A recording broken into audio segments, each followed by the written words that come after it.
The joke is just camouflaged optimism. And so that's really what we're trying to do within those bits and the pieces that we do on the show, is just make sure that people know that it's okay to think what you're thinking, but here's how we kind of can get out of it. This podcast is like that white piece of bread under the ribs that's soaked in the sauce. You know, you came for the ribs, you know, that's Trevor Noah. Trevor Noah the ribs. But then after you had the ribs, you're like, you know what, that little piece of bread was pretty good too. That's some good bread. What was really revealing about this panel that we did at South by with our podcast, Beyond the Scenes, was just how much Black journalists feed off one another. Because when you see them on TV, they're usually by themselves. When you see Yamiche Alcindor, she's alone. When you see Vlad Dulcé, he's alone. Simone Sanders is usually arguing with somebody on the other side. But when you put them all together on a panel, it instantly turned into this community, this family, this thing that you don't get often as a Black journalist. And I kind of consider myself on the fringe of journalism, but to be around them and hear them share stories that were poignant about what it means to be Black and be in media and deal with the racism, both within their newsrooms and out there in the stories that they're covering, it was an essential conversation. I'm happy it happened.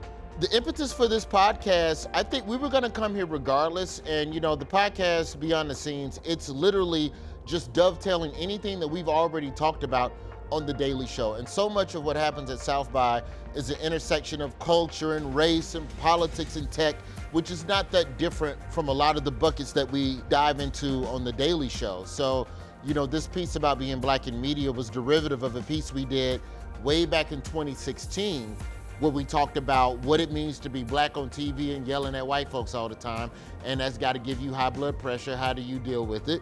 So we just checked in with, you know, an updated panel of people, just kind of to see where their heads are on the issue now in 2022. With the panelists that we had today, I was still blown away at just how many newsrooms have had blind spots. And I know that we've had an awakening and an evolution, and there are a lot of companies that care. But a lot of the stories that they were telling me that used to happen to them in their early days in the newsroom, from people grabbing their hair, people telling them that stories about Black women being missing and being kidnapped more, and sexual assault, and just how those topics were just dismissed as non-issues that are now today at the top of our, you know, media and news conversations. It's mind-blowing that you have to sometimes live an experience and then try to sell someone else on what you know is real. And the fact that you have to do that is outrageous to me. You know, I think the great blessing in being a Daily Show correspondent is that, you know, I'm able to take my 24 years in comedy and my broadcast journalism degree and they kind of commingle, you know, for the most part, but I have the opportunity to take things that are painful and traumatic and try to find some sliver of positivity within it, because ultimately that's all a joke is. A joke is just camouflaged optimism. And so that's really what we're trying to do within those bits and the pieces that we do on the show, is just make sure that people know that it's okay to think what you're thinking, but here's how we kind of can get out of it. 2021 also saw Black folk make progress in non-traditional Black spaces, like spelling bees. Over the summer, Zaila Avant-Garde became the first African-American to ever win the spelling bee, which I think is G-R-A-T-E. You know what I've been checking out lately, man? I've been checking out Abbott Elementary on ABC, and I love the Miss Pat show on BET+. Like, those are my two shows right now. Like, I'm rocking out with those. I got a start on Picard on Paramount+. Like, that was my favorite captain of all of the spaceships. Don't get me wrong, now I also like the Black dude from Deep Space Nine.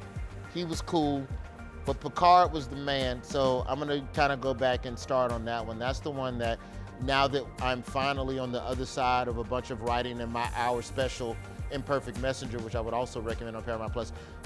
Now that I'm on the other side of my new stand-up special, I have time to sit and focus and actually watch shows. So right now, I'm Abbott Elementary, I'm Miss Pat Show on BET+, and I'm Picard on Paramount+. I also watch all of my old comedy specials, Father Figure, No One Loves You, and as well as Imperfect Messenger on Paramount+, streaming now.